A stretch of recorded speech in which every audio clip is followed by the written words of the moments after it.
Bom, pessoal, a gente vai sair agora desse tema, depois dessa conversa, né? Inclusive com fogos de artifício ali, alguns comemoram, outros não. Mas eu quero trazer para vocês também que o Flávio Dino, o ministro Flávio Dino, que é indicado para a vaga do ministro do Supremo Tribunal Federal, tem feito as articulações e eu quero trazer agora um pouco de bastidor aqui do nosso repórter Bruno Pinheiro, que está craque nisso e chega ao vivo para contar para a gente qual que é a expectativa dos senadores para depois a gente já jogar para o debate também. Bruno, bem-vindo. Oi, Evandro, vamos lá, sem enrolar muito, vamos ser bem objetivos nessa informação para entender que o ministro Flávio Dino esteve aqui hoje na parte da manhã, nas primeiras horas do dia, conversou com vários senadores, vai retornar aqui amanhã, inclusive eu levantei a informação que amanhã ele vai se reunir com o senador Isalci Lucas aqui no Senado Federal. Essa audiência, esse encontro do ministro Flávio Dino com os senadores que está durando cerca de 20 minutos aproximadamente. Hoje, um pouco mais cedo, cheguei a conversar com um senador que já recebeu a visita do ministro Flávio Dino, indicado para o STF. O que eu ouvi é que ele reduziu este tom, que está sendo uma conversa muito agradável, amigável, na verdade, que não está exigindo que seja revelado esse voto durante esta reunião de 20 minutos, que somente está dizendo, olha, reflita sobre esta indicação, reflita sobre a minha indicação. Hoje, um pouco mais cedo após essa visita, o ministro Flávio Dino conversou com emissoras, com jornalistas que estavam aqui na parte da manhã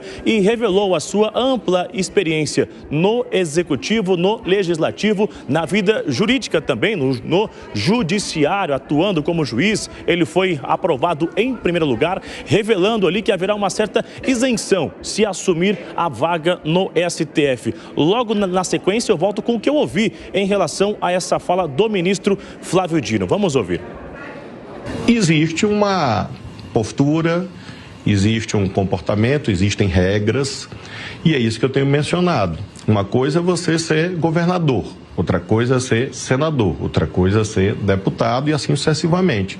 Eu fui juiz durante 12 anos e conheço, portanto, a ética profissional que exige essa isenção, essa imparcialidade, a discrição, que é diferente da tarefa política. Então, é uma volta a esse código de conduta, o Senado aprovando, evidentemente eu deixo de ter lado político, lado partidário. Evandro, com essa ampla experiência do ministro Flávio Dino em diversas áreas e como jurista, inclusive agora se for indicado assumirá a Suprema Corte, existem alguns nomes que acreditam que ainda o ministro Flávio Dino, que chegou a ganhar uma visibilidade no 8 de janeiro, no governo Lula, esse espaço lá na frente, como ele é um ministro jovem, ficaria cerca de 20 anos, durante alguns anos ele iria renunciar a essa indicação e assim, inclusive, ser um candidato à presidência da República. Fiz essa pergunta hoje para alguns senadores que estiveram aqui na Câmara quando Flávio Dino era deputado federal. Eles acreditam que ele já tem uma ampla experiência e que é hora, apesar de ser muito novo, de se dedicar exclusivamente ao STF e não renunciar esta carreira jurídica para não repetir esse vai e volta como já aconteceu em outros momentos. De acordo com ele, ele ouviu do ministro Flávio Dino que as coisas não vão se repetir, que isso é um amadurecimento e que ele vai ficar sim na Suprema Corte. Só para encerrar, uma última informação, o encontro entre os dois Flávios, Flávio Bolsonaro e Flávio Dino. Esse encontro ainda não aconteceu. O que o senador Flávio Bolsonaro me revelou é que não tem o que conversar com o ministro Flávio Dino e que não espera nem mesmo esta visita. Se ele for, ele vai receber e vai adiantar ao ministro que o voto será não. Esse encontro dos dois Flávios ainda não aconteceu. A gente vai ficar de olho se acontece ainda esta semana, Evandro. Valeu, Bruno Pinheiro. E se acontecer, eu tenho certeza que você saberá, que você está só nos bastidores. Obrigado, grande abraço para você. Bom, quero mencionar a vocês aqui. Primeiro, deixa eu avisar o pessoal da rádio que vai para um rápido intervalo. Daqui a pouco espero vocês de volta. Até já, hein? Não saiam daí. Agora, continuando aqui nos nossos comentários, percebi que vocês deram vários pulos na cadeira quando o ministro Flávio Dino usou a palavra discrição. Gustavo Segré, inclusive, quase que eu tive que levantá-lo do chão. Por quê, Segré? Levitou. Se tem uma coisa que esse ministro não é discreto, pode ser um monte de coisas. Eu não estou aqui avaliando a sua capacidade jurídica. O notável saber jurídico, que é uma condição fundamental por ocupar esse lugar. Claro. Mas me chamou a atenção na fala do ministro voltar a alguma situação anterior. Se eu tenho que voltar a uma situação anterior, quer dizer que a atual situação não era a mesma.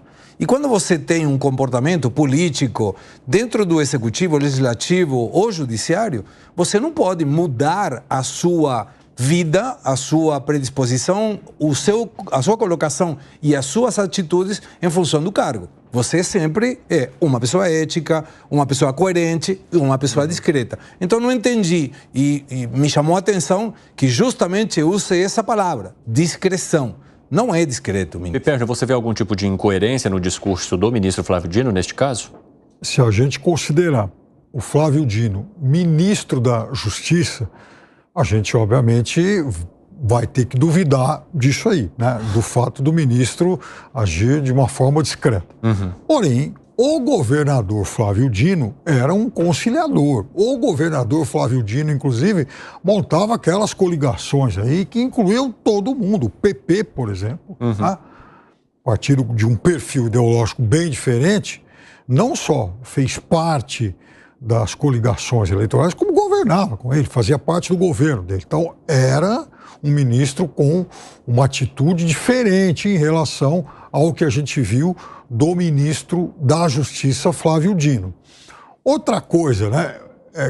Nem todo mundo conhece esses detalhes, mas, enfim, o Flávio Dino é, inclusive, alguém que historicamente defende limitação de mandatos dos ministros do STF, posição em relação à qual eu sou absolutamente contrário. Outra coisa, é um católico, praticante, tal, ou seja, alguém, enfim, religioso. Muita gente também não sabe disso. Então, ele tem algumas coisas que a sabatina tem o dever de informar a nação. Isso tem muita coisa que tem que ser questionada e que a gente não sabe. Que foi, Dávila? Muita coisa tem que ser questionada. O ser humano é fruto das suas ações, de sua fala, dos seus valores. Os valores que Flávio Dino vem defendendo na vida pública é um desastre, porque nós precisamos de estabilidade no Estado de Direito. Um sujeito que tem orgulho de ser comunista, ou seja, apoia a ditadura, o Estado ditadura, não o Estado democrático. Não existe comunista democrático. Que foi, Piper? Ué, não. Existe algum comunista democrata? Não conheço nenhum. Católico? Mas o que eu quero dizer para você é o seguinte, isso tudo... Eu estou dizendo a palavra dele, as palavras. Mas quando foi isso? Porque um dia... Mas não tem quando. Tem. O que eu estou dizendo é o seguinte. Quando o Fernando Henrique Cardoso toma posse, Fernando Henrique fala assim, esqueçam que eu escrevi. Não falou isso nada. O negócio é o seguinte, e olha, nós somos frutos dos nossos valores. Então, alguém que valoriza o comunismo, alguém que no momento que precisa mostrar que preza a liberdade de imprensa e de expressão, persegue a imprensa que tem opinião contrária à dele. Alguém que diz que preza o Estado de Direito e a democracia desaparece ou oculta imagens que poderiam esclarecer o 8 de janeiro. Me desculpa, os seus valores, ministro Flávio Dino, não condizem com o que o Brasil precisa para dar estabilidade ao Estado de Direito no país. O Brasil precisa de pessoas, como o senhor disse, sereno, discreto e que prezam a democracia, a liberdade e o Estado de Direito. É isso que o Senado vai ter que questionar o ministro, no sentido que valores ele preza e se esses valores estão alinhados ou não com o que o Brasil precisa para fortalecer o pilar do Estado Democrático de Direito. Bom, eu só quero ressaltar, né, que em relação às imagens que desapareceram e que a gente debateu bastante aqui, não há qualquer investigação ou apontamento que diga que o ministro Flávio Dino foi responsável por isso. Sim. Foi protagonista, então assim, não dá para colocá-lo, Dávila, como alguém que desapareceu com as imagens ou as omitiu, porque a gente não sabe se isso de fato ocorreu. Não há qualquer prova ou qualquer investigação que aponte essa questão. Eu estou falando da atitude da pessoa em relação a isso. Como assim? Ele não é responsável pelo Ministério ter pago as passagens da dama do tráfego. Mas o fato é que aconteceu. E a reação dele ao ter um fato desse é o que toca nessa questão de valores. Eu estou discutindo aqui a questão de valores.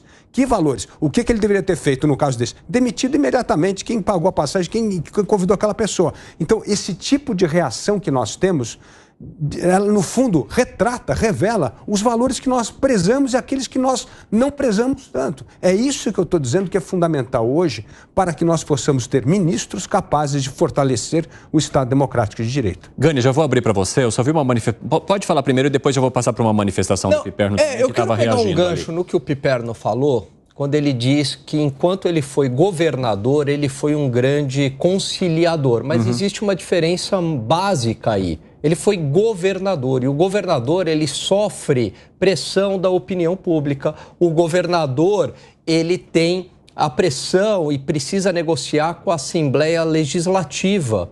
O ministro não sofre pressão pública? Não, ele sofre, mas tem pouco efeito, né?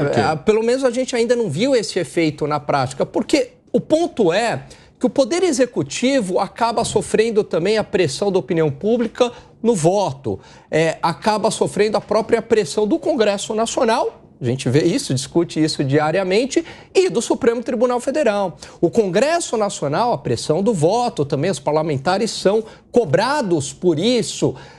Também existe toda uma vigia ali do Supremo Tribunal Federal.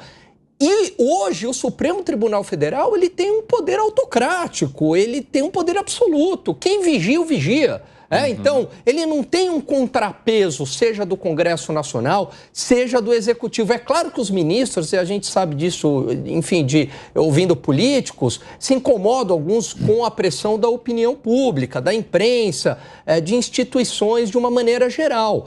Mas muitos ministros agem de maneira monocrática e querem continuar agindo assim. A gente viu a reação de algo que é bastante razoável, colocar votações que passam pelo colegiado, mas não, querem manter as votações monocráticas. Então, o meu receio, dado o histórico do ministro e ex-governador Flávio Dino, a posição dele em relação à liberdade de expressão. Ele já deu declarações em relação à liberdade de expressão que são muito controversas, dizendo que liberdade de expressão não é um valor absoluto, acabou essa era da liberdade de expressão plena no país. Ele fala isso enquanto um defensor da justiça. Imagine isso como um ministro do Supremo Tribunal Federal. É aí que me preocupa. E é lógico que ele está agindo politicamente. Aliás, é até interessante, veja a que ponto chegamos, Evandro, porque essa escolha para um ministro do Supremo se tornou um processo essencialmente político, porque o Supremo já é entendido como um ator político. E ele está ali fazendo campanha. A gente está falando de político o tempo inteiro. Ele está fazendo campanha com senadores e, inclusive, fazendo campanha como político. Que político não fala, omite uma série de coisas, promete, né? Fala, não, daqui a pouco eu vou ver ele falando, não, eu defendo liberdade de expressão ampla, de forma absoluta. O senhor é um comunista? Nunca disse isso, imagina. Eu sou um liberal democrático que defende o capitalismo. É lógico, ele está agindo como um político. Fala, Piperno. Não, então vamos lá, são muitas coisas. Em relação ao que o Alan disse por último, ele está fazendo campanha lá com os senadores, isso faz parte, inclusive, do ritual. Sim, todos fazem isso. O indicado tem que, enfim, acabam lá fazendo isso. Veja, eu vou repetir aqui o que eu disse muitas vezes essa semana. Eu não achei uma boa indicação pelo fato dele ter um vínculo com o presidente de plantão. Sim. Eu disse aqui que não apenas discordo disso, como deveria haver uma regra, uma lei, enfim, que vete um presidente, que não dê ao presidente de plantão o direito de indicar um dos seus auxiliares. Isso aconteceu no Brasil, de Sarney para cá, sim, com todos os presidentes, né? Acho que só o Itamar. Então, eu acho ruim essa tradição que perdura aqui no Brasil. Acho ruim, e já disse isso aqui. Acho também, e já vi, e citei o Fernando Henrique aleatoriamente, mas são muitas personalidades, pessoas que mudam de opinião. Aliás, contando para alguém, outro dia estava num debate com o próprio Fernando Henrique, e ele diz lá o seguinte, alguém apontou, isso mas, aqui, enfim, é marxista, ele só até 1959. Ou seja, ele foi um dia, mudou, mas está obviamente brincando, mas tem muita gente que muda de opinião. em relação... Vai, com o tempo, vai mudando alguns dos seus valores. Piperno, o Fernando Henrique, ele muda de... Eu não sei se ele muda de opinião, mas ele... Não, ele adota uma política econômica porque a realidade se impôs ali. Não, o país estava quebrado. Ou ele seguia reformas liberais, privatização, enxugamento do Estado, plano de estabilização, ou ele estava fora, o país estaria quebrado. O presidente Fernando Henrique é um moderado, um democrata de inegáveis credenciais. O peso do cargo impõe isso. Agora, mas o ministro do Supremo é exatamente o contrário, porque ele não é cobrado. Esse é o grande ponto. O ministro do Supremo, ele não é cobrado por suas ações. Ele não é cobrado por suas decisões. Ele não tem a pele em risco. É diferente de um presidente da República. Que você citou, por exemplo, do Fernando Henrique ter mudado tal, pelas condições do país. Veja, já citei aqui, já trouxe o dado, inclusive, o governador do Maranhão, Flávio Dino, por exemplo, em 2022, era o responsável pelo governo que menos gastava com funcionalismo. Pior IDH do Brasil, o estado mais pobre do Brasil, pelo amor de Deus. É o estado pobre e gastava pouco. O pior IDH, e piorou, caiu 5 posições, só olhar no ranking, caiu 5 posições, não tem nada a ver com isso. Claro que tem a ver, gastava pouco. Não é isso. O negócio é o seguinte, essa questão de valores, ela é muito séria e ela não vem sendo debatida na política. Por isso que a política está degenerando no Brasil. Está degenerando porque a gente não discute mais valores. Fica só discutindo a superfície. O que falou, o que não falou. Isso não importa nada. Importa quais são os valores que movem uma pessoa. É verdade. E os valores estão nas ações, nas escolhas. Então, voltando aqui ao ponto, muito importante. Se Flávio Dino prezasse a liberdade de imprensa, não teria feito o que ele fez da perseguição das empresas que eram contrárias ao projeto fake news. Se ele prezasse a ética na administração pública, teria demitido sumariamente a pessoa que pagou a passagem para a dama do tráfico de drogas. Se ele prezasse a investigação imparcial do 8 de janeiro, teria mostrado sua indignação e criaria uma comissão imediatamente para saber como é que some fitas de extrema importância do que aconteceu no 8 de janeiro. E não faz depois de um tempão, depois de pressionar um tempão, não sei, é mesmo, desapareceu, foi apagado. Não é assim. Isso mostra a sua atitude em relação a valores. Isso. Essa é a questão fundamental que precisamos debater para saber se alguém pode ou não ocupar uma cadeira do Supremo Tribunal Federal. Inteiramente favorável a esse debate sobre valores, até porque está aqui alguém que sempre criticou o fato de que muita gente não dá a mínima para um político que um dia falou, olha, a ditadura deveria ter matado mais 30 mil. Se isso não é precariedade de valores, então não sei mais... Piperno, deixa eu deixar bem claro aqui o meu ponto. Eu concordo que a pessoa ela pode mudar de posição pelas circunstâncias, pelo peso do cargo. O Ministério da Fazenda é um exemplo disso, o presidente da República, concordo com isso. Mas nesse caso, o ministro do Supremo ele não é cobrado. Sabe por quê? Porque a instituição vigilante do Supremo Tribunal Federal não exerce o seu papel. Começou a exercer só agora de maneira ainda muito tímida por pressão da opinião pública, ou em parte da opinião pública, que é o Senado Federal. Então, os ministros do Supremo, eles não têm o skin in the game, eles não têm a pele em risco, eles não são cobrados pelas suas atitudes, eles agem monocraticamente. E aí, qual é o incentivo que eles têm, qual é o peso, qual é o risco que eles têm, que eles vão correr pela mudança de suas posições? Esse é meu ponto. Ele não tem nenhum incentivo externo para mudar as suas posições. Eu acho que vale a pena fazer um contraponto, já que o Piperno trouxe o exemplo do Fernando Henrique. O que é a pessoa ter um valor, o que a gente chama dos valores inegociáveis, o que o filósofo alemão Kant chamava do imperativo categórico, e o que são os outros valores que são relativos. Qual era o imperativo categórico a vida inteira no Fernando Henrique? Defender a democracia e as instituições democráticas. Perfeito. Correto.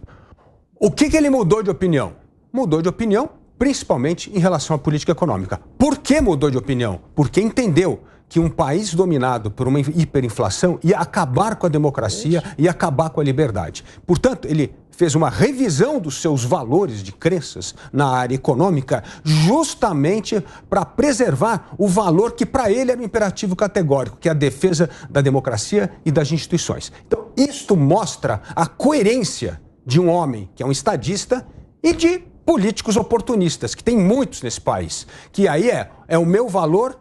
De acordo com a circunstância, eu troco de fantasia, de roupa, para tentar conseguir voto. Isto é hipocrisia. E o que é preciso fazer nesta sabatina de verdade é a questão dos valores. E não é passando pano não, viu, Pena? Eu concordo com você. Gente que preza a ditadura não é defensor da democracia e precisa ser amplamente condenado. Eu não estou aqui, então, não querendo fazer comparação valor de juízo. O que eu estou dizendo apenas é quais são os valores que norteiam a vida de alguém. Isso é fundamental para ocupar uma cadeira no Supremo. Agora, pessoal, eu quero contar...